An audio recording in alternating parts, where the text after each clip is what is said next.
Hi everybody, Amber here from the Peoria Public Library's Local History and Genealogy collection. Still speaking to you from home while we endure this temporary shutdown. So one of the things I talked about in my last video was about using this shutdown time to go through and organize your research. And I've said that I kind of bounced through a couple different organizational systems, and I've been spending a lot of time going through stuff, trying to get a handle on the vast amount of stuff that I have collected and inherited in some cases. So I thought I'd give you a little breakdown of some of the systems that I've used, what's worked for me, what may work for you. A very long story short, to give you a little background, my paternal grandmother's sister, so my dad's mom's sister, my great aunt, was a genealogist, and it turns out that there's a bit of family history of genealogists in my family, which is great for that particular line. And so when I got into my own research years ago, my great aunt was a source that I wanted to tap, and so I wrote her a very nice letter, and I said, I know you tried to tell me this stuff when I was a kid, but I'm an adult now and I'm interested in this.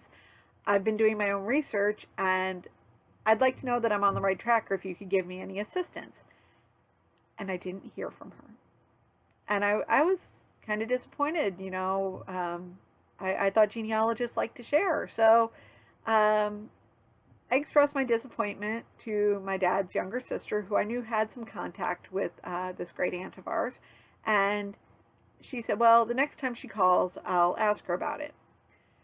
Well, it turned out to be a good thing I had that conversation with my aunt, because the great aunt did call my aunt shortly after. And that was when we discovered that my great aunt was dealing with Alzheimer's. So my aunt was able to talk to my great aunt's husband and was able to get him to agree to send me her research. She hadn't been doing research for a couple of years due to the diagnosis, and he was happy to pass it on to somebody in the family who wanted it. So I expected maybe a couple binders, maybe a box of information that could be easily mailed. What I got was almost immediately two big boxes of research. Unfortunately, they had combined all the stuff to make it easier to ship. So it was a bit overwhelming, and I kind of put it off to the side. Then I got the news that my great aunt had passed away. So it was kind of fortuitous that I got the information when I did. Shortly after that, another box was brought to my dad's house, much larger, and had a lot of stuff in it. So being overwhelmed, I couldn't do anything with it, and I just kind of put it off to the side and let it sit and marinate in my house for a couple of years. Finally started going through it when I, as a distraction while I waited for my DNA results, and started going through it, and it was, quite frankly, a huge mess. So what I started doing is I would make piles, and I based them on last names. So as I came across a last name, it got put in the pile. And once I got about an inch or so of that last name, it went into one of these binders. I wrote the name on the binder as to which family it was, and then put it on the shelf. So I'm sure that these binders right here have copies and copies and copies of the same thing, because my aunt was a very proficient photocopier. So that is actually one of the methods, you know, get all the names sorted and put them in binders. What I will have to do someday is actually go through those and thin them out, make sure that I'm not carrying extra stuff, because what I've been doing this week is going through what was left of that, and quite frankly, I've recycled almost an entire garbage bag worth of stuff, which sounds terrible as a genealogist, but quite frankly, it was really bad photocopies from 20 years ago. It was the same 3 pages copied 50 times. We aren't a very large family. I have nobody to give that information to, so it wasn't going to do any good as it was. So that went for recycling. So because of that, I've been able to use my secondary system, which is the 4-color/4-box method. And what I'm doing here is each of my grandparents are assigned a color. So my dad's dad is green, my dad's mom is yellow, my mom's dad is blue, I believe, and my mom's mom is red.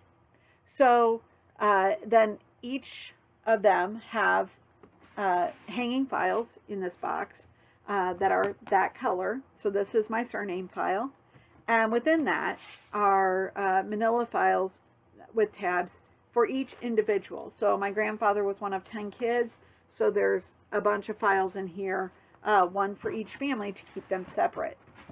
And then, so my dad's paternal grandmother, they have a secondary folder behind the surname folder, and then any family that marries into my surname line gets another folder, and then they're marked at the top.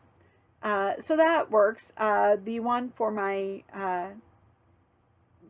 paternal grandmother, which is the line that my great aunt researched, is full to bursting with stuff, but same thing, I need to kind of go through it and thin out some of it.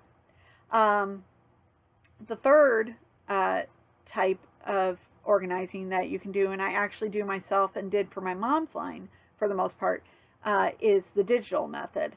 For me, I used Google Drive because you get 15 gigs free of information. I've put probably thousands of files and maybe used 3 gig, so it's great. And on there, it's kind of the same system where each last name has a file, and then nested in there are the family names that married into them, each in their own file, and then generationally I have the different people with that surname. It can be a bit complicated, but it does keep me organized. It worked really well when I was working on my mom's lines. I wrote a family history book for her family, so I was able to keep everything digitally on Google Drive, and I could work on it from my home computer. I could work on it when I was visiting family. I could work on it from any computer that had internet access. I was able to download and save obituaries digitally and add them to the Google Docs where I was writing the family history story. So that was really nice. So kind of combining all 3 of these keeps me mostly organized and a lot of stuff. So in going through these family history boxes, I have found, like I said, quite a bit of stuff that I had to get rid of, but I've also come across some great gems. One of them would be this here. See if I can get a good angle on it. This is actually a picture of my 4th great grandmother, and as you can see at the bottom, it's actually labeled as to who it is, so I don't have to guess, because I don't have anybody to ask anyway.